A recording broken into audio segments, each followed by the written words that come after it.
தமிழ்நாடு அரசு அல்லது தமிழ்நாடு காவல்துறை நேர்மையாக இந்த பிரச்சனையை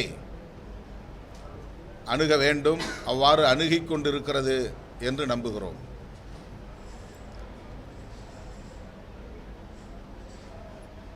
அருணா ஜெகதீசன் அவர்களின் நீதியரசர் அவர்களின் தலைமையில் விசாரணை ஆணையம் அமைத்திருப்பதும், இப்போது காவல் உயரதிகாரி அஸ்ரா கார்க் அவர்களின் தலைமையில் ஒரு சிறப்பு புலனாய்வு குழுவை அமைத்திருப்பதும்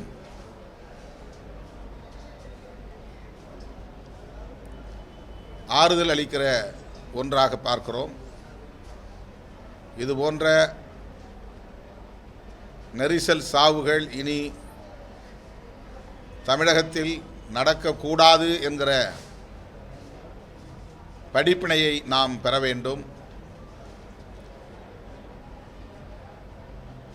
இது விஜய் அவர்களுக்கு மட்டுமல்ல, பொது வாழ்க்கையில் உள்ள ஒவ்வொரு அரசியல் கட்சி தலைவருக்குமான ஒரு பாடம் என்று விடுதலை சிறுத்தைகள் கட்சி கருதுகிறது.